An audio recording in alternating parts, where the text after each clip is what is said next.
everyone. Welcome to the Excel Academy YouTube channel.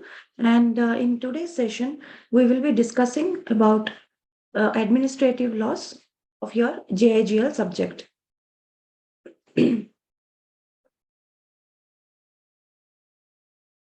So first, we will understand what is administrative laws, and then we will move on to the actual chapter. See, administrative laws is nothing but administrative is mainly the government officials, that is the executive category. See, if you observe our countries in India, we have three main organs or three pillars. So that is legislature, executive, and judiciary. So legislature is the lawmaking, and administrative is this executive or government officials, the government offices, the tribunals, who see to it that whether whatever is written in the legislature is followed or not. Then comes the judiciary. So judiciary is if the legislature is not followed, the uh, administrative section or the executive, they will take us to the judiciary. So judiciary will give us a judgment. That is, it can be they will impose a penalty or a fine or a punishment, anything. So this is the second most important organ of our country. So that is administrative or executive. So for them, they will also have a lot of powers. So in order to have a check on their powers, we have something called as administrative laws. And one more thing, what we can observe in administrative laws is it is not, it's not a it is not a statute or a legislature. Administrative law as such is not a statute. It is just, we have taken, for administrative laws, we have taken principles from various, like other statutes, Indian constitution, like that, and we have formed this administrative laws. So you don't find any sections, subsections, and all those things in administrative laws. So this is the second most important organ or pillar of our country. So that is administrative laws. So with this small introduction, we will get into the chapter. So what is administrative law? Administrative law is that branch of law which deals with powers, functions, and responsibilities of second organ of the state, that is executive. So as I already mentioned, so this is the second organ of our state. It deals with administrative law, basically deals with the powers, function, and responsibilities of the executive people, that is the government officials, government officers, government departments, or tribunals. So all these things come under administrative section. And it is considered as a branch of public law. So it's not a statute, as I already mentioned. It is we have taken principles from various statutes, Constitution of India, and all these things, and we have made this law. It is, as such, is not a legislature, so you don't find any sections and all those things. So now we will see what is the need for administrative law. So why we require administrative law? So administrative powers are exercised by thousands of officials and it affects millions of people. So the goal of administrative law is to ensure that the individual is not at receiving end of state's administrative power, and in cases where individual is aggrieved by the action of the administration, he or she can get it redressed. So the main objective or main need of administrative law is, see, it says administrative powers are exercised by thousands of officials and it affects millions of people. These administrative powers is basically that I already mentioned, the government departments, the government officials, they exercise their powers. Correct, no? The government officials will have a lot of powers. So daily, on a day-to-day basis, if you see, they exercise a lot of powers. And by exercising their powers, it is not affecting their department, it is not affecting their subordinates, it's not affecting only, it is not for only one group of people, but it is affecting millions of people. Because in a government department, if they pass a circular, if they take a decision, it is not for one person, it is for the state, that state as a whole, or that particular locality as a whole. So each and every day when they, just to take traffic rules only, when it comes to traffic rules only, for when you don't follow the properly the traffic rules, or maybe if you jump the signals, so immediately they will impose some penalty or fine. So all these decisions will be taken by administrative authorities only. For example, say in an emergency, I just jumped the signal. I jumped the signal. Maybe there is no traffic or something. So it is due to an emergency. So if I can explain that to the official, that is a police officer, maybe he may not take, he may not impose any fine. So he may not take any fine from me. So all these things are administrative powers. So like this, daily when they are exercising their administrative powers, or when they are issuing the circular, or when they're taking any kind of decision, because they have a lot of powers. Administrative officials, as we know, like if you take IAS officers, IPS officers, so they will have a lot of powers. So when they exercise their powers, it is not that it is affecting only their department, it is affecting a lot of people. It is affecting in one way or the other, it is affecting a lot of people. So now, if as a general public, if we are affected by their, usage of power, if we are affected by their usage of power, so what is that we can do? Do we have any solution? Yes. So the goal of administrative law is to see to it that individual is not at receiving end of state administrative power. See, as an individual, as a general public, you are not at a receiving end. That means what? Whatever they say, we are just receiving. It's not that, if you don't like, you can't raise your voice. You can't talk. It is not that. So administrative law is there in order to tell the people, see, administrative officials, we have given them the powers. We have given them the powers. That is there. But it doesn't mean that whatever the administrative officials, whatever powers they are exercising, it doesn't mean that as individual or as a general public, we are only at the receiving end. We are not only receiving at the receiving end not only in receiving end, and in case where the individual is aggrieved by any action of the administration, he or she can get it redressed. Get it redressed means get that problem solved. So if the administrative authority is exercising any power, see, it is affecting a lot of people, that we understood. But if we are aggrieved by the decision, if we are injured, if we are not happy with the decision, if you feel that administrative authority is crossing their powers, you can get it redressed. So all this, getting redressed and getting a solution. See, otherwise they will abuse the power, no? Just like that, if you give power and keep quiet, they will abuse, they will misuse their power. That should not happen. So as an individual or as a general public, just because the powers are being given to administrative officials, it doesn't mean that you're only at the receiving end. So if you are aggrieved by the decision, if you are injured, if you are suffering loss because of the decision of the administrative authorities, you can always get it solved. So that is the need of, that is why we need administrative law. Just imagine if the administrative law is not there, then if the individuals are, if they are aggrieved by the decision of the administrative authority, we have no option. We have no option only. Whatever they say, whether it is right or wrong, we have to just accept it. We have to receive it and we have to follow it. Correct. No, so that should not happen. We will give them the powers, but we will have a check on them. If as a citizen of India, or maybe as a general public, if you are facing any problem with respect to the decisions which are taken by the administrative authority, always you can get it redressed. Always you can get it redressed. So that is what it says. So that is why there is a need for the administrative law.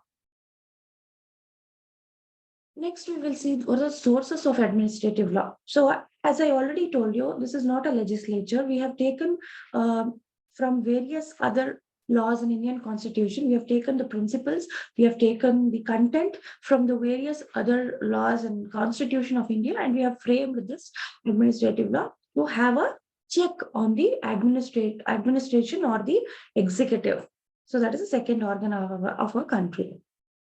So now we will see how this administrative law has been framed, from where we have taken the information for, the bringing administrative law into existence. So first thing we have taken from Indian Constitution. So our Constitution talks a lot of, our Constitution gives a lot of information about the administrative law. So our Constitution also talks about, see, giving powers to the administrative authority. Plus, our Constitution also says administrative authorities cannot misuse their powers. Cannot misuse their powers.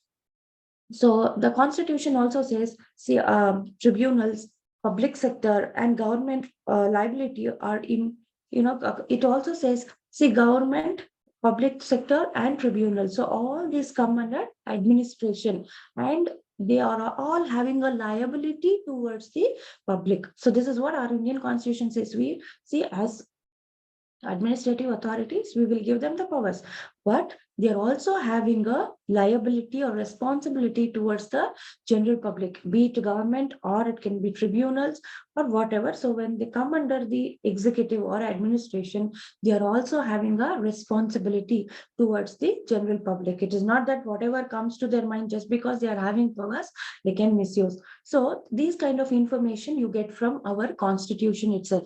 So that is a major source of administrative law. Next, various other acts and statutes, like it can be Companies Act or it can be Income Tax Act, where it gives power to, a Central Board of Direct Taxes. Income Tax Act gives powers and it limits the powers. So all these from various other acts and statutes also, we have taken the principles and information and we have brought it in the administrative law. It is like, taking bits and pieces from Constitution, acts and other acts and statutes, then ordinances, judicial decision, and everything we put together and we make it as a administrative law. So where if you refer administrative law, all these things, wherever you find anything about administrative authority, their exercising of powers and all those things in Indian Constitution, one piece of information you find. In other acts, you find another piece of information. Everything we have brought in here and put it as a, or we have brought in here and we call it as an administrative law. So Indian Constitution, then acts and statutes, then we have ordinances, administrative directions, notifications, and circulars. See, all these also come under sources of law. So we have taken information or content from ordinances, administrative directions, notifications, and circulars also. So first we will understand what is ordinance. So ordinance is nothing but a law, which is a legislature or a statute which is passed by the president. Okay, it is passed by the president or governor. So why only president will pass the order? See, in an emergency situation, when the parliament is not in session, when they are not working, we have to immediately bring in law. It will not happen in all the cases, but some emergency situation, if one of the houses of the parliament is not in session, so now but immediately we need to bring in a law. So for the time being, we will take only president's approval and bring in that law into existence. So that is called as ordinance. Later it will be approved and it will become a parliament made act. So this is ordinance. So then the administrative direction is, directions issued to this administrative authorities and other notification circulars. So from all these things also, we have taken content to include it in administrative law or to incorporate it in administrative law. Then we have judicial decision. So judicial decision, if you see the first chapter of your JIGL syllabus, that is sources of law, our judicial precedents is one of the important sources of law. So for in general only for in our country, judicial decision forms a source of law. So for administrative law also, judicial decisions is an important source of administrative law. So what is judicial decision? So judicial decision is nothing but the decisions which are taken in the court. We call it as landmark judgments, no? So these landmark judgments, something, sometimes they refer to administrative actions. Okay, in the judgment, the court refers to administrative actions. So those kinds of judgments also we have taken, and the content, whatever is given in the judgment, the judicial decisions we have taken, and we have incorporated it in administrative law. So whatever is necessary, not all the judicial decision, So some landmark judgments, some important decisions wherein the judge in his decision or in judgment wherein he has mentioned about the administrative authority or keeping a check on the administrative powers. So those things we have incorporated in the administrative law. So that means that also forms part of the sources of our administrative law. So why administrative law? Administrative law is due to, because administrative authorities are having a lot of powers, we need to have a check on their powers. So individuals are not only at the receiving end, we can question them, get it redressed. If there is any problem, we can get it, always we can get it redressed. So that is why administrative law. Next, how this administrative law came into existence. That means from where and all we have taken the information. What is source? So it is Constitution of India. We have acts and statutes. We have ordinances, circulars, notification, and administrative directions. We have judicial decision. So these are the four major sources of administrative law. Next, we have another important concept, that is administrative discretion. Administrative discretion. See, administrative means we know administration, that is the executive or the second organ of our state. So what is discretion? So discretion is an opportunity to select from the available opportunity, an opportunity to select from the available alternative. So you have a discretion. Discretion means what? You can make a decision. You can select, you can say yes or no. That is your discretion. See, if I pass an order wherein, see, assume you are my subordinate. Okay, you are my subordinate. I will pass an order or I will give an instruction strictly that you have to accept this. You have to attend this meeting and you have to accept this contract. That means there is no discretion. You have no discretion. I have told you that you have to accept. You only have that option. That is, yes, you have to accept. You have to attend the meeting and you have to accept it. But discretion means what? There you don't have discretion. So discretion means what? Discretion is a situation where you can select yes or no, or maybe one, alternative. When so many alternatives are available, you can select one. But when I gave you the example, you have only one thing. That is one option. That is yes. You have to accept the contract. But here, administrative discretion means as an administrative authority, I have certain powers wherein if there are options, I can choose anyone. It is my discretion. So that is administrative discretion. This is another important concept which we have to learn. We will see what is there. Okay, so it means freedom of an administrative authority to choose from amongst various alternatives, but with reference to rules of reason and justice and not according to personal whims and fancies. See, it is administrative discretion means, see, discretion is basically selecting from an option to select or an opportunity to select from different alternatives available. Okay, discretion is where you can say it is yes or no. Okay, you can take any kind of decision. So administrative discretion is nothing but it is a freedom of an administrative authority. So it is a power given to an administrative authority to choose from various alternatives in different situations. As an administrative authority, for each and everything, you can't go and take help of legislature, or you can't go to the parliament and take the permission. It's not easy. So as an administrative authority, you are dealing with n number of situations daily, and you can't keep on taking someone else's permission. So it's your discretion. For you also powers will be given. So within that power, whichever alternative is available, and in that situation, whatever is right, that decision you can take. So that is administrative discretion. So, but when you are exercising your discretion, it is not that you are exercising discretion according to your whims and fancies. That means, see, I have to sign, I as an administrative authority, so I have to sign the contract, some contract for constructing the roads or bridge or anything. If the person with whom I am entering into the contract, if that contractor, if that person is good, and if the materials used by him or the previous work done by him, everything is fine, then only I have to sign the contract. But it should not be like, see, I have a discretion. I can say yes or no, or I can look for another contractor also. But if he gives me, some percentage of commission or bribe or whatever we call it as, and then by accepting bribe, if I sign, that administrative discretion is not acceptable. That kind of power I don't have. See, it is not for my whims and fancies, or it's not for my what do you call it, is the decision whatever I am taking, or discretion whatever I am exercising. It is not for my personal benefit. It should be whatever is right, whatever is justice. That kind of decision I should take. So whatever is good for the public, whatever is right, justice. And the government cannot function without the exercise of some discretion by its officials. So if you observe, the government cannot function. See, as I already mentioned, daily as an administrative authority, uh, person will be dealing with a number of situations, and the administrative authorities, they have to take a lot of decisions also. So number of they will be dealing with number of situations, and they have to take a lot of decision. So for each and everything, they can't go on asking the permission. So this is not, it is completely impossible. Correct, no? So we have to give them powers. We have to give them power.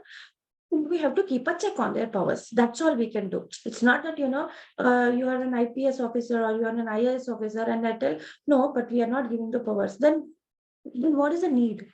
Correct, no? So they have to take care of their department, they have to take care of the people, I mean, their jurisdiction, their locality, everything they have to take care. And when they are taking care of that, or when they're managing the department, we can't tell them you can't take any decision. We'll not give you any powers.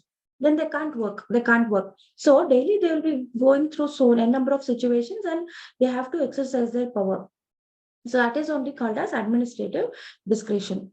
So, but however, it is equally true that the discretion is prone to abuse. So if you simply give powers and keep quiet, then there will be misuse of powers. Therefore, there needs to be a system in place to ensure that the administrative discretion is exercised in a right manner. So we should have a check on their powers. If they are abusing the powers, we should immediately be in a position to take the action.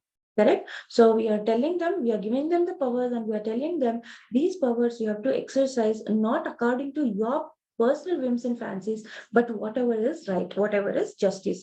But if we just tell this and if we keep quiet, there will be definitely misuse of powers. So we have to have a check on that. Some system we should have wherein we are having a check on their decision or discretion, that powers.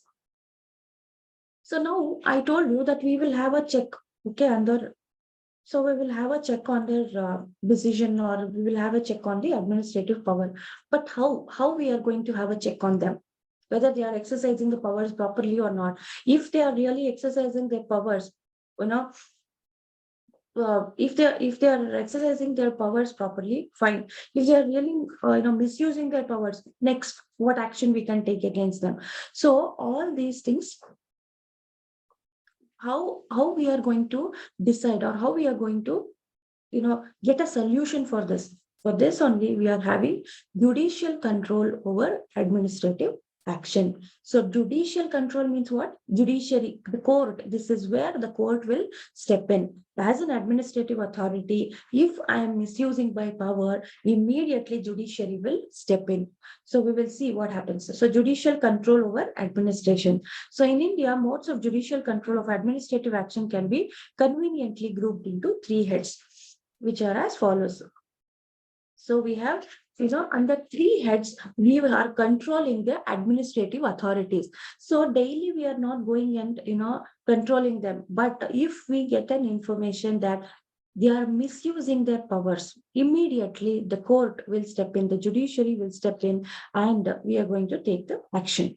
So we will see what what is the judicial control over administrative action. So it can be grouped into three heads. This judicial control, where judiciary will step in, it is grouped into three heads. So first, our Indian constitution only gives judiciary the power to have a check on the administration. So that is constitutional. Second, under other various statutes, so statutory. So statutory, we have, so first head under judicial control over administration action. First one is constitutional. Second one is statutory. Third one is normal, ordinary or equitable.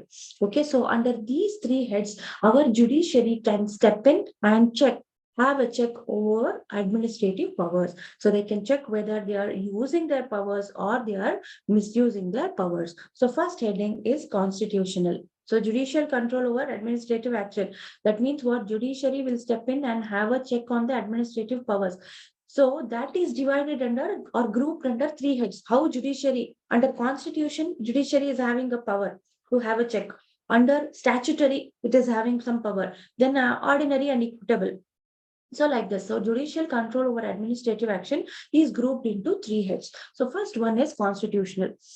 So under constitutional, we have two things. So under constitutional, we have two sub headings or sub classification. So first one, judicial review at the stage of delegation of discretion. Then we have judicial review at the stage of exercise of discretion. So first one, what is this judicial review?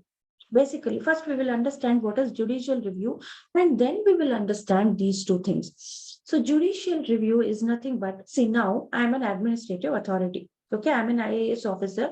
I have taken some decision. That means while carrying on my duty, I have taken some decision. So the decision, whatever I have taken, like approving some contract or anything. Okay. So when I have taken some decision, now there is a complaint against me that the decision whatever I've taken is I've misused the power. The decision is not proper. It's not correct. So now it is taken to judiciary. In judicial review, what happens is the judiciary will check what is the procedure I have followed in order to come to this conclusion. See, I have given a contract to person A. Okay, assume person A who has taken no contract, that contractor who has accepted the contract, he is not having a good reputation or a good image. So now someone has given a complaint against me that general public, assume general public, they have filed a complaint against me that if this contract is given to this Mr. A, he is not going to carry on the duty properly, and I have not taken this decision or exercised the discretion properly. Okay, so the given a complaint against me. So now in judicial review, what happens is the judiciary will check what procedure I have followed to take this before taking this decision to arrive at this conclusion. That means what is the conclusion here? I have given the contract to Mr. A. Arrive at this conclusion, what steps I have followed, what procedure I have followed, whether that procedure is right or wrong. So if they check all these things, they will come to know whether I have misused my power or whether I have properly used my power. So that is only called as judicial review. So with this, we will see these two headings. So first one, judicial review at the stage of delegation of discretion. So delegation means what? Delegating is, giving the discretion, giving the power.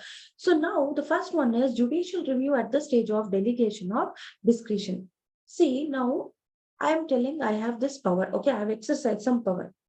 I have exercised the power. For example, I have entered into a contract, or I have given I I have entered into a contract with Mr. A for rupees 10 crore. Okay, I have entered into a contract with Mr. A for road or a bridge. Assume for rupees 10 crores, I have entered into a contract. Now the thing is, first, judiciary will check whether this power, whatever I have exercised, whether I am having that power first, whether I am having that power. That is at the stage of delegation of discretion. See, for example, now we will take this, a contract, or maybe as an income tax officer. Okay, I'm an income tax officer. This is just an example I am telling you.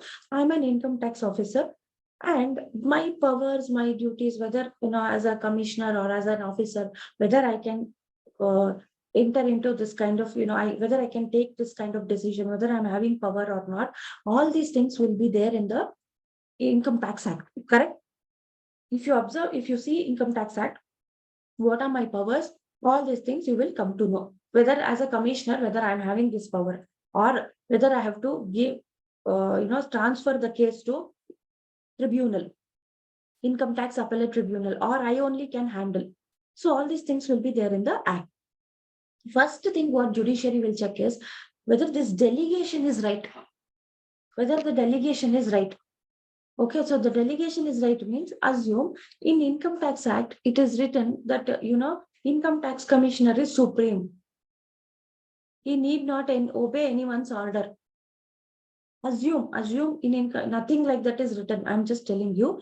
So in Income Tax Act, it is written that Income Tax Commissioner is supreme. He need not obey anyone's order. This is against the Constitution. Something like this, if it is written in any act, that is wrong. That is against the Constitution only. That means by seeing Income Tax Act, by reading Income Tax Act, if I am exercising my discretion, if I am using my powers, that is actually wrong. That is actually wrong because the act itself is not having power. How can it delegate it to me? It cannot tell because it is against the Constitution. If you see, Indian Constitution is supreme. So whatever the framework Indian Constitution gives, within that framework only, in whether it is Income Tax or companies at any legislature, it should function or come into existence within that framework itself. So it gives us a border, it gives us a boundary. So any act for that matter, any legislature, any circular, any notification should not go beyond the powers given in Indian Constitution. So if we are going in Income Tax Act only, if Income Tax Act only is going beyond the powers given in Indian Constitution, that Income Tax Act itself is not proper, how can it delegate it to me? See, now my case is taken to the court. Court asks, so how did you exercise this power? Who told you are supreme? I will show Income Tax Act. See, in Income Tax Act is written that Income Tax Commissioner is supreme. So that is why I am exercising this power. First, then judiciary will review whether this Income Tax Act is right. If Income Tax Act is going against the Constitution, that act itself is wrong, then where comes the delegation? What is delegation? Delegation, say if I'm having 100 rupees, I can give you 199 rupees or 100 rupees, anything less than 100 or equal to 100. Can I give you more than 100 rupees? I am having only 100. I can give you only 100, maximum 100 I can give. Nothing more than that, not even a single pie more than 100. Correct? Same way, if Income Tax Act only is not having power, how can it delegate? So first thing, judiciary, what it will review is at the stage of delegation of discretion, whether this delegation itself is proper or wrong. If that itself is wrong, see, whatever I myself is not having, how can I give it to you? Simple. So if Income Tax Act itself is not proper, then delegation also is void, gone, it's wrong. Okay, that is the first check. Judicial review at the stage of delegation of discretion. So if delegation is proper, okay, everything Income Tax Act, whatever is written is correct, but after delegating, I am misusing. So that is the second one, that is judicial review at the stage of exercise of discretion. Delegation is done. Delegation is done, but after that, when I'm exercising my discretion, there I am misusing my power. There I am misusing my power, like maybe accept just because I have power to sign, I will accept bribe.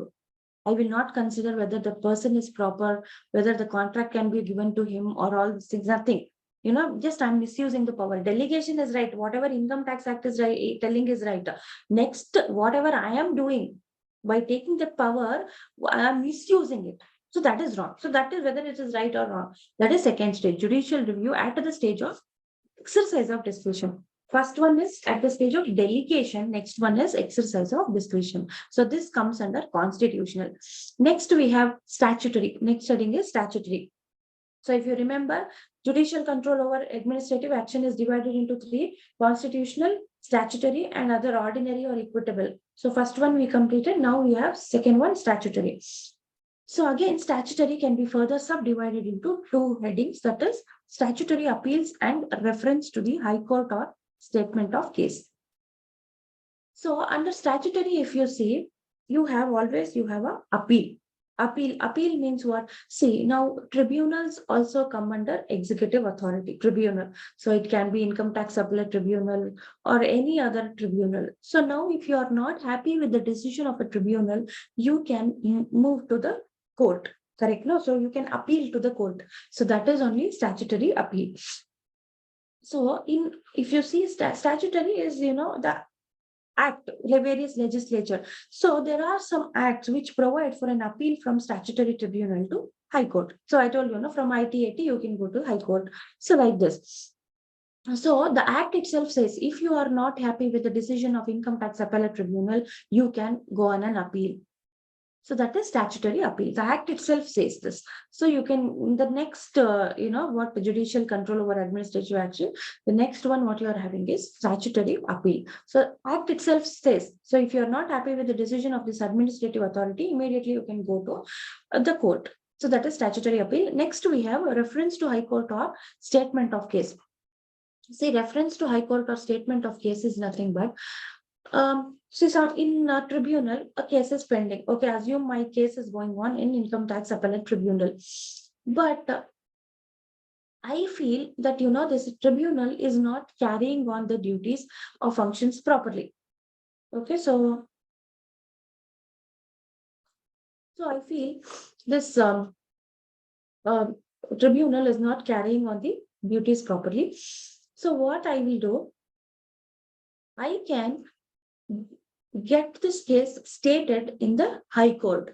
That means, see, if I have the proof, see, unnecessarily, I can't go to High Court and say, I want the case to be referred to you. So that is not the case. But if I'm not happy with the decision, or if I'm not happy with how they are functioning or how they are performing or how they are taking the case forward, I can always refer it to High Court. I can go to High Court. So that is one thing.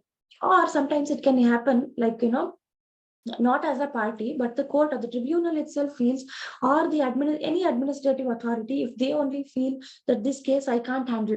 Okay, I can't come to a conclusion. This case is little complicated.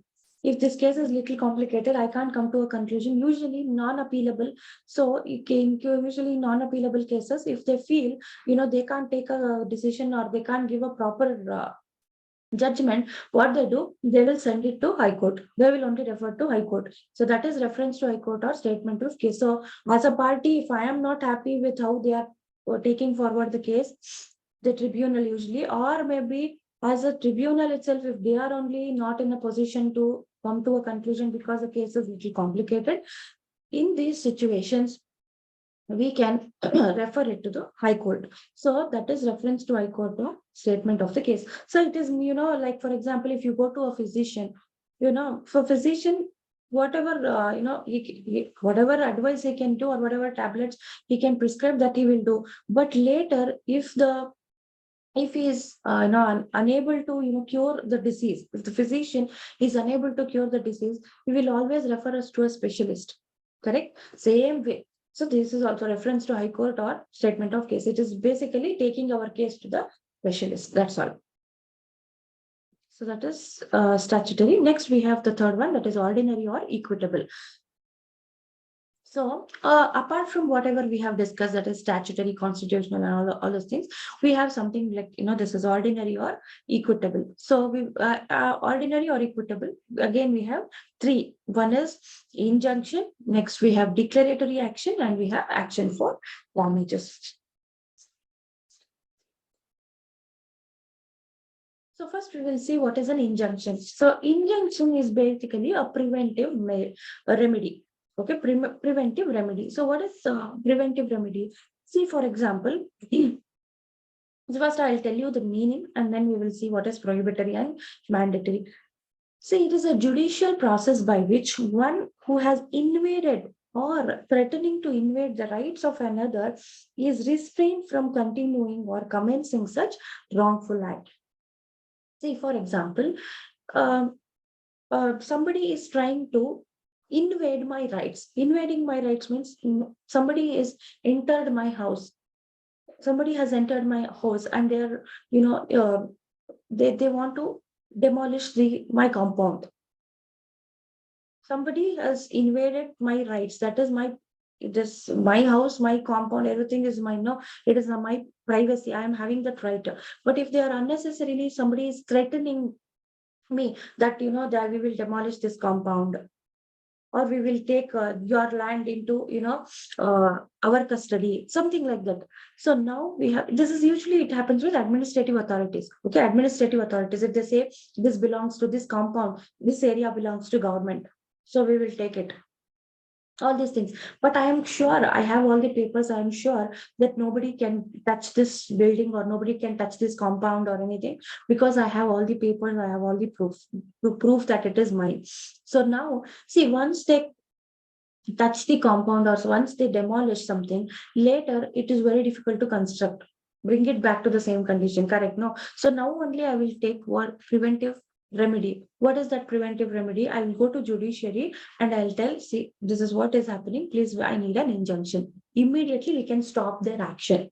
Immediately we can stop their action by getting an injunction approved. So if an injunction order is passed, immediately that action of administrative authority will be stopped. Otherwise, they will keep on threatening. So we will demolish this, we will do this, we will take into our custody. So in order to avoid that, we can take the judiciary self and we can take injunction order approved. So that is injunction. It can be prohibitory or it can be mandatory. Prohibitory means they have threatened, immediately I will go and take an injunction order approved, that nobody can touch my building. Mandatory means something has happened already. Okay, they have demolished the compound wall they have demolished. Now I'll take a if mandatory injunction is approved, they have to bring it back to the same condition and give it to my authority or give it to my custody. That means they have to build the compound wall and then give it to me. So that is prohibitory and mandatory. Next, we have declaratory action. So declaratory action is what? When we are, see, declaratory action is basically declaring the rights. Declaring the rights. Like, for example, now we are in a confusion. We don't know whether this is right or wrong. You can always go to judiciary and ask. So then judiciary will tell, yes, you are having this power. No, you are not having this power. That is declaratory action. So mainly it talks about rights rather than giving any kind of judgment. That is basically declaratory action. So declaratory action is what? It talks about the right and not about the judgment. Even you don't want judgment here. In declaratory action, we are having a doubt. Say, for example, an administrative authority like an IPS officer or an IAS officer or a police commissioner, during COVID, he has taken some decision. Okay, we see during COVID, we know we have all faced this lockdown. We are on, we were unable to step out of the house. So all these things. So commissioner of police, he has taken some decision. Okay, he has taken some decision. He has used his power and he has taken some decision. But I want to know whether the decision taken by commissioner of police is within the limits or within the powers which is given to him, or he is going beyond. He is misusing the power. I want to know whether the commissioner of police is having this power or not. I want a clarification. I referred the statute, I referred everything, but there is ambiguity. Okay, ambiguity. So I don't know whether exactly that person, that commissioner of police, for his position, whether he is having the power or not.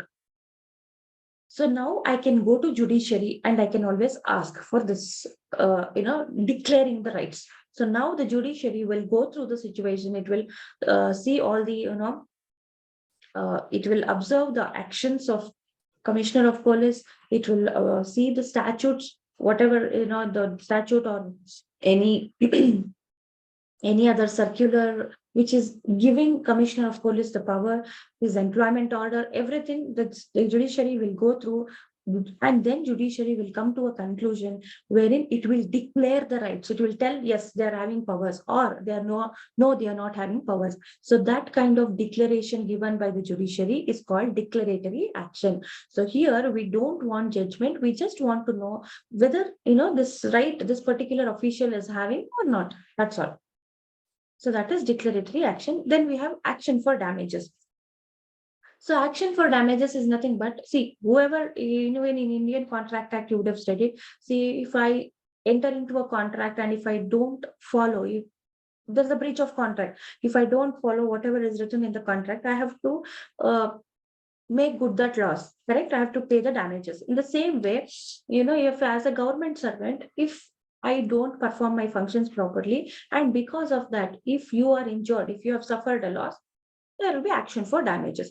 The court will, pass an order wherein it will tell, say, 50,000 damages, rupees 50,000 damages needs to be paid to such and such a person, like that. So that is normal action for damages.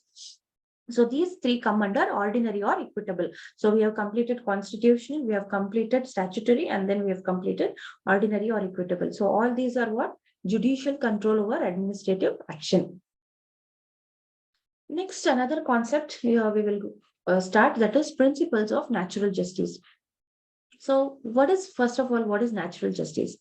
See, natural justice, if you want to have a definition, you will not get it. So first thing is that you don't have a definition, or you don't find it in, statute or anything. So natural justice is a common law concept. It is a common law concept which represents the procedural principles developed by judges. So these principles of natural justice are developed by judges.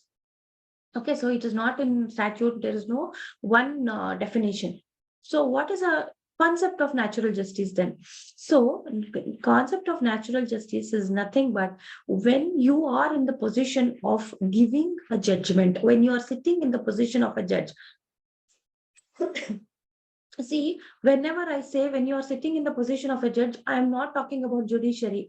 As an administrative authority, I am taking some decision. As an income tax officer, I am telling you whether you have to pay the penalty or not.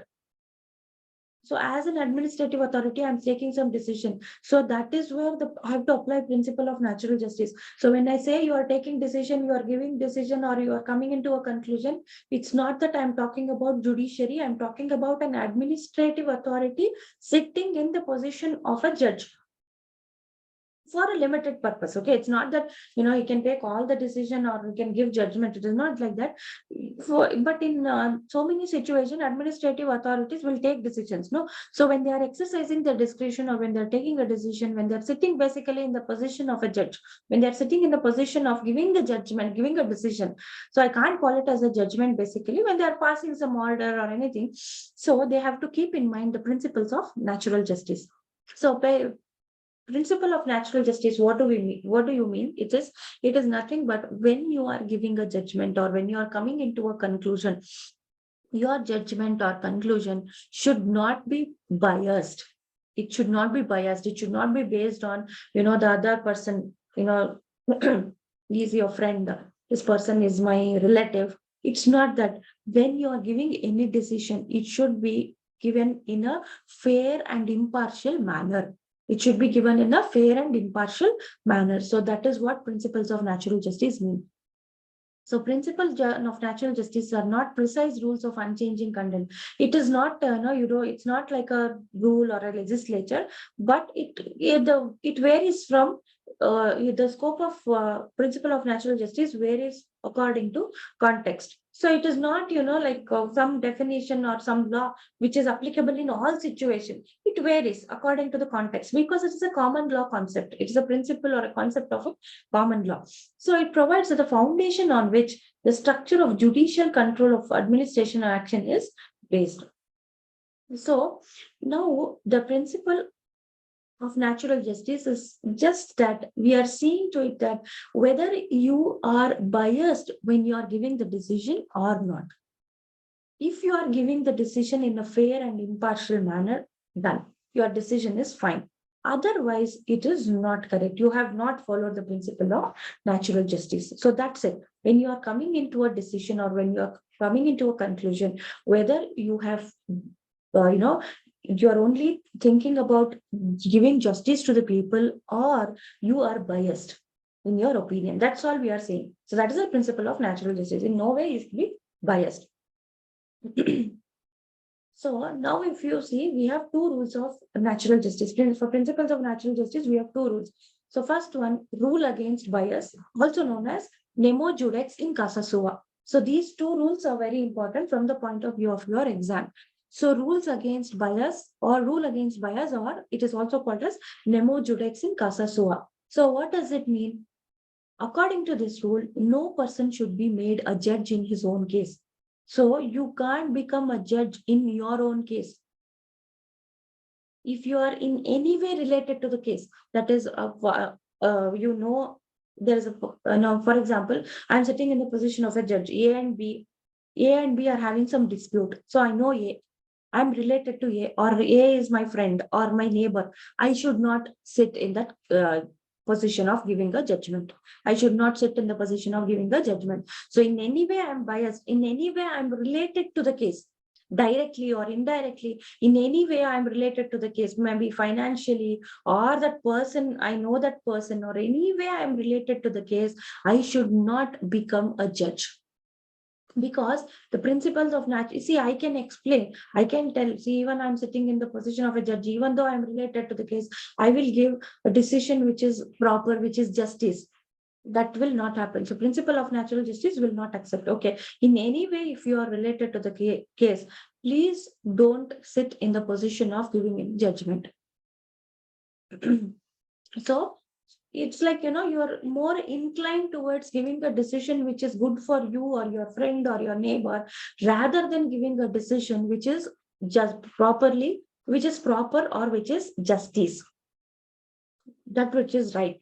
So that is why you should not sit in the position of a judge. So directly or indirectly, in any way, if you are related to the case, you are not sitting in the position of the judge. That's all. So that is the first rule.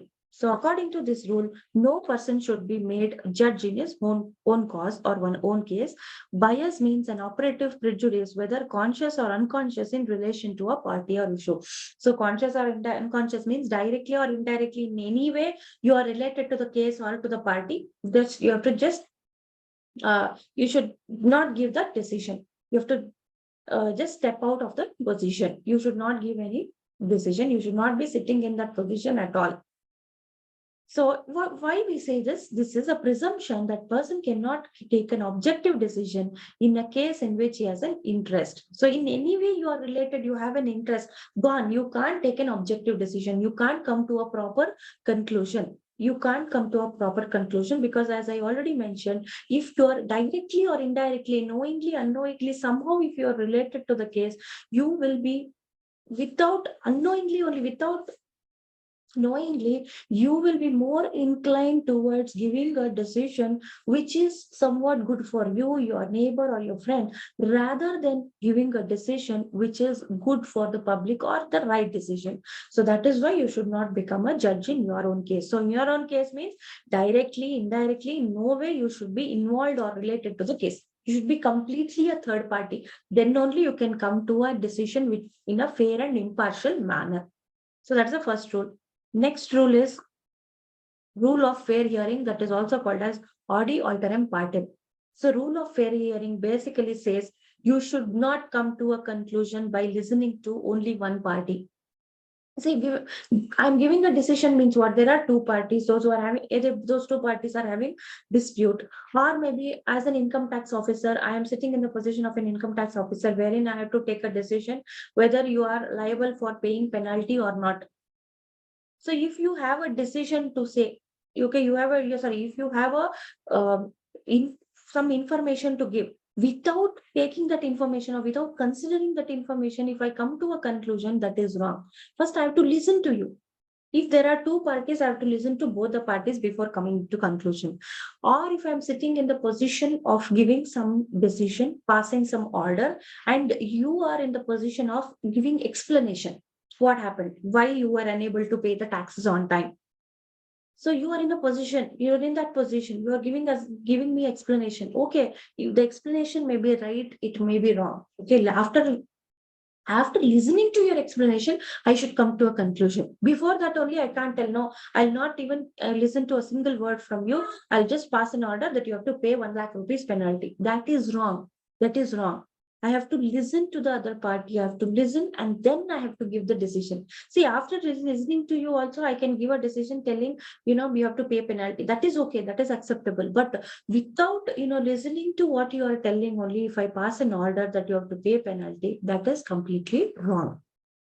So that is rule of fair hearing. You have to hear properly, listen properly to both the parties, what the other party is telling, what other person is telling, listen to them, and then you come to a decision.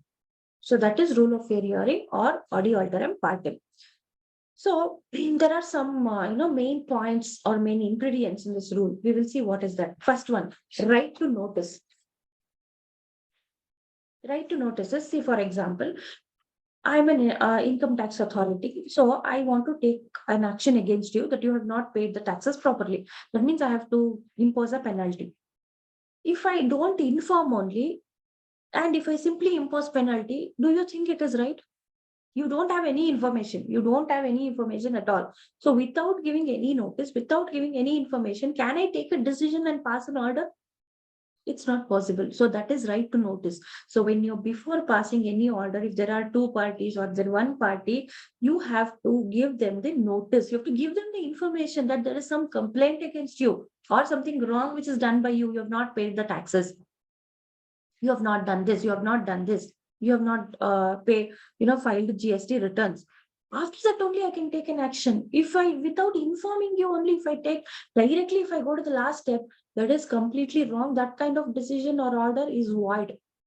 So the first thing is you have to give notice. Every person has a right to get that information. What is going, what wrong he has done. Then only he can present his case. No. So first is right to notice, then right to present the case and evidence. You have to give them proper time. Okay, so to see this, you have not paid the taxes. We will give you 15 days time to file your, whatever, if present the case. Present the case or file the documents. If you have filed, maybe wrongly, we have only told you, we have told you that you have not paid the taxes, but it is a wrong from our side. Maybe some error from our side, our system error. So it is showing as you have not paid the taxes, but actually you have paid. So we have to give you time, like 15 days or 20 days time. It's not always 15 days, 20 days, depends on case to case basis. So we have to give you reasonable time to present your case. So if I tell you within 1 hour, you have to reply. If you have paid, if you have really paid the taxes within 1 hour, you have to reply. That is wrong. I have to give you 7 days time and you have to file your reply. Okay, so that is right to present the case and evidence.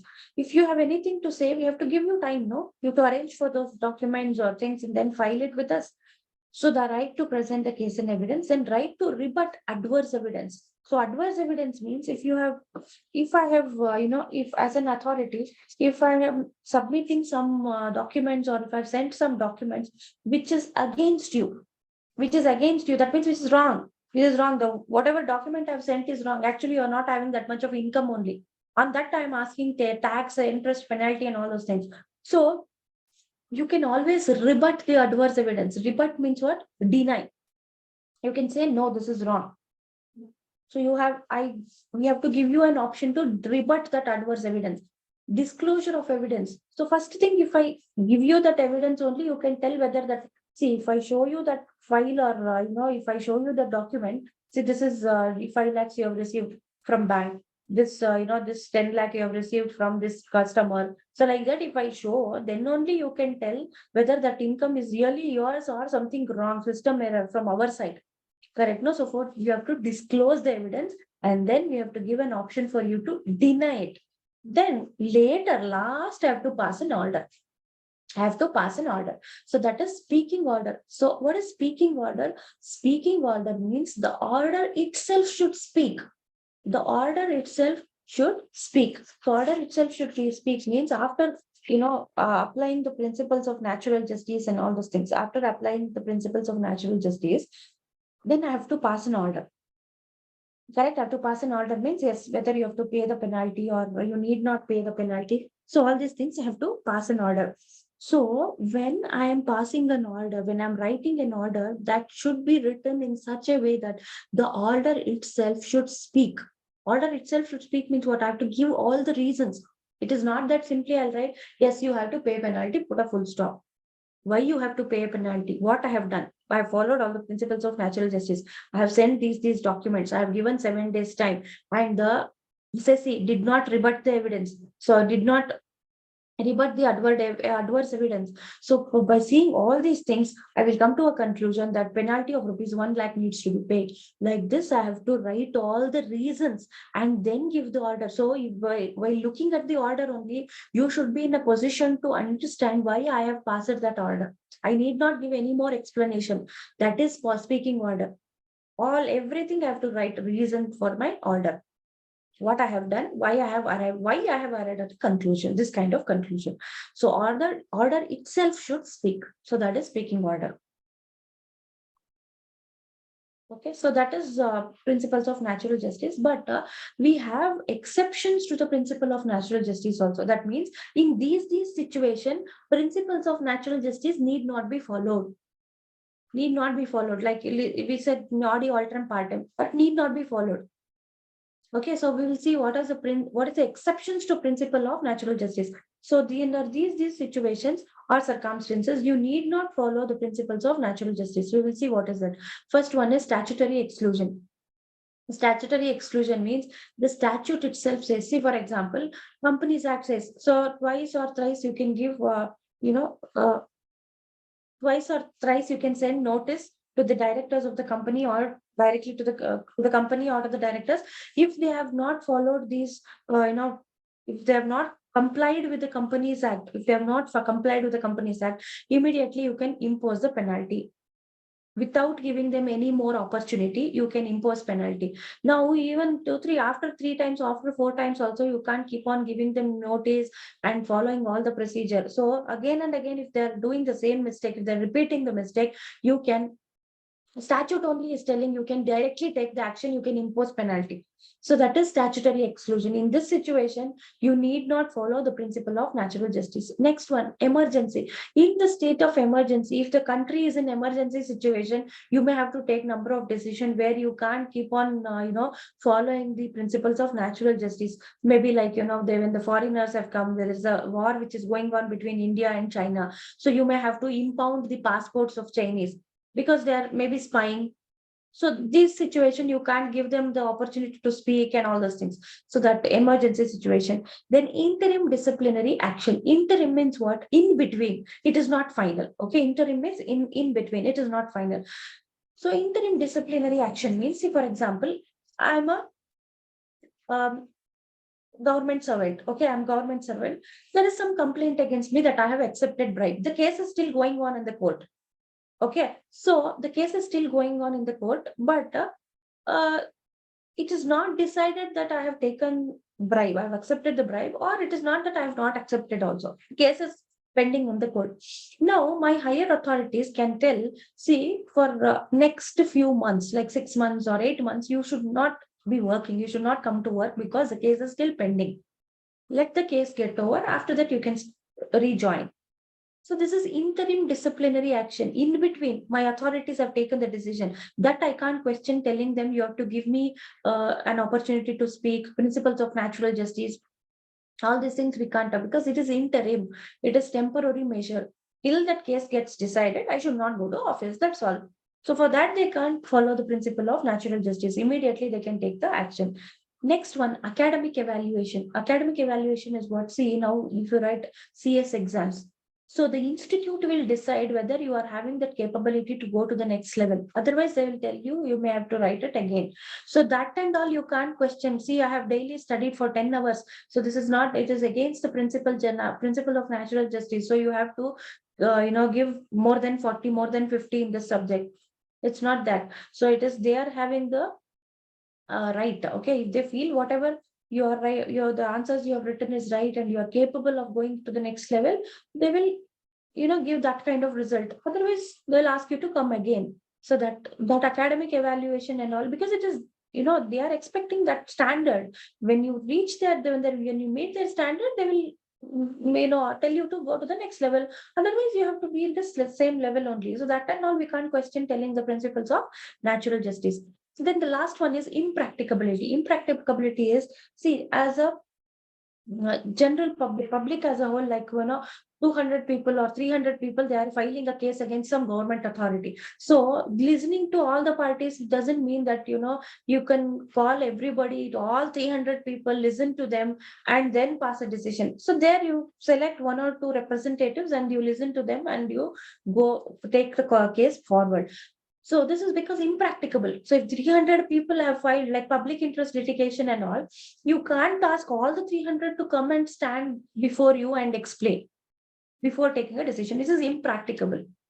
So these are exceptions wherein, these are situations wherein you can't follow the principles of natural justice. You can't follow the principles of natural justice. Next, we have the contract with government. See, government has two kinds of liability. One is contractual liability and one is tortious liability. Okay, so we will see what is contractual liability. So contractual liabilities, government will also enter into contract with a lot of people, correct? No, like, for building of bridges or constructing the roads, flyovers, all these things. So they will enter into a lot of, it can be state government or it can be central government. They enter into a lot of contract. So when you enter into contract, you have to follow the principles of valid contract, points of valid contract that you have to follow. Plus, there are three more points which you have to keep in mind. So if this all these points, whatever I'm telling is right, and if you enter into a valid contract with the government, and if government breaches the contract, then there is a contractual liability. Government, just because they are government, they can't breach the contract. Whatever they have agreed, whatever they have accepted, they have to follow. Otherwise, you can always go to the court, get the damages. Get the damages.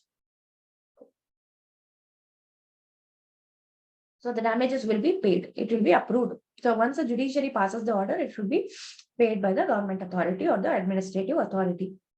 So that is contractual liability. So when you enter into a contract with the central or state government, you have to remember three things. See, all points of valid contract should be there. The person who is entering into contract should be above 18 years of age, should not be a convicted, should not be of unsound mind. All these things should be there. Apart from that, these 3 points should be there. Then only that government contract is valid. Otherwise, it is not valid. If it is a valid government contract and if government breaches that contract, you can always ask for damages to be paid. Okay, so now we will see what are those 3 points. First, the contract with the government must be made in the name of president or governor, as the case may be. So it should be always made in the name of, if it is the state government, it will be made in the name of the governor. If it is the central government, it will be made in the name of president. Then the contract must be executed on behalf of the president or governor, as the case may be. It should be executed means what? It should always be a written contract, not oral contract. In Indian Contract Act, oral contract is also allowed, but when you are entering into a contract with the government, it should be always written. Executed means what? It is a written contract. On behalf of the president or governor, it should be executed. Then for all the contracts, do you think president or governor can sign? No. On behalf of president or governor, someone authorized by president or government authority will be there. That person will sign. So a person duly authorized by president or governor of the state, as the case may be, will execute. That means he will sign, he will execute the contract.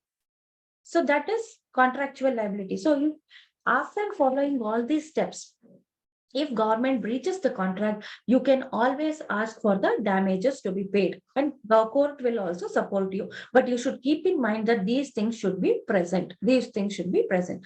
So that is one is contractual liability. The next one is tortious liability. So what is tortious liability? So tortious liability means, see, there is a difference between contractual and tortious. So this is tortious is non-contractual liability. Okay, non-contractual liability. So when you talk about a contractual liability, it is affecting a person or a group of persons or a business. Correct? No, when there is a contractual liability, the action of the government is affecting a group of people only, one business only. But when you are talking about a tortious liability, it's affecting public as a whole. It is not contract. Okay, contract, if you are aggrieved by decision of the government, you have entered into contract with the government, they have breached the contract, then it becomes a contractual liability. So apart from the contract, non-contractual liability is a tortious liability. So that is affecting the general, public in general, not to one business, not to a group of persons. Okay, tort is a civil wrong arising out of breach of a civil duty or a non-contractual obligation. And only remedy again available for tortious liability is damages. It is damages. Like, for example, you go to a police officer to give some complaint. He is not accepting the complaint. So something like this. Okay, that is tortious liability. So these kind of things, it affects public in general, people in general, or maybe they are not following the duties properly. Police officer, they are not following the duties properly. They are not maintaining the law and order in your locality, in your country. So that is tortious liability. So now we have a concept called as vicarious liability. What is vicarious liability? Vicarious liability is your employee does some mistake and the responsibility falls on employer. Wrong done by one person, but the responsibility falls on the other. That is called as vicarious liability. It happens with respect to principal and agent, employer, employee, all these things. So that is vicarious liability. The act is done by an employee, but the responsibility falls on the employer. In our case, if you take government employee, responsibility falls on whom? Government. So that is government becomes vicariously liable for the acts of their servants. So when the responsibility of act of one person falls on another, it is called as vicarious liability. So sometimes it may happen that a public servant may be negligent in exercise of duty, and it may be, however, difficult to recover compensation from him. Therefore, like all other employers, the state must be made vicariously liable for the wrongful acts of the servants. See, if a person does any mistake, like for example, unnecessarily, uh, passport authority has not approved my passport. There is nothing to reject, but they have rejected my passport application. Now I can't go in search of the officer who has rejected. Correct? No, I have got a letter or I've got a mail telling your passport application has been rejected. But do you think it is or is it practicable to go and search go and search that officer who has signed and file a case against him? Or it is easy that I will file case against government only. Your officer only has done this. You have to take the responsibility. That is more easier for us rather than go in search of the particular officer who has passed the order. So that is tortious liability. Now government cannot tell, no, he has done, I don't know anything. They can't say because they are employers and they are vicariously liable for the acts of their employees. Later government will recover from him or government will give some punishment or whatever. That is secondary. But now I will file a case against government and I'll try to take a compensation from the government. Damages to be paid from the government. So that is tortious liability. So we have seen contractual liability, government's contractual liability, and tortious liability. So next last point or last concept is public or statutory corporation. So this public or statutory corporation means organization which is incorporated as per the act of a parliament. Under the act of a parliament. Okay. So these are called statutory corporation. So they are incorporated as companies only. They are having separate legal entity and they are incorporated under a specific act. Like for example, banks. Okay, Banking Regulation Act. So they work according to the, see, if you observe their structure, their appointment of employees and all those things, they're working day-to-day working, basically everything will be as per the specific act. See, in general, if I start a company, what happens? I will be following only Companies Act. But if I start a bank, I'll be following Banking Regulation Act. I'll be following RBI Act, not only Companies Act. So that is public corporation. So these insurance companies, so they will have their own specific act. Rather than following Companies Act, they will be incorporated as a company. That's all. After that, they start following their own specific act. That is called as public corporation. So they are not, part of the government. They are not an organ of the government, but they are incorporated under special or a specific act, and they work according to their to that act. That's all. And if required, they can take help from the government, financial assistance. If required only, they can take loan or any grant from the government. That is there, but they are not organ of the government, and the employees are not considered as government employees, but they just work under the specific act or they function as per their specific act. So the term statutory corporation refers to such organizations which are incorporated in a special act of the parliament or state legislature assembly. Example, we have ONGC, that is Oil and Natural Gas Corporation, you have RBI, you have SBI, then LIC. So they are all having specific act and they work accordingly. So with this, we have, we have completed a discussion on administrative law. Thank you so much.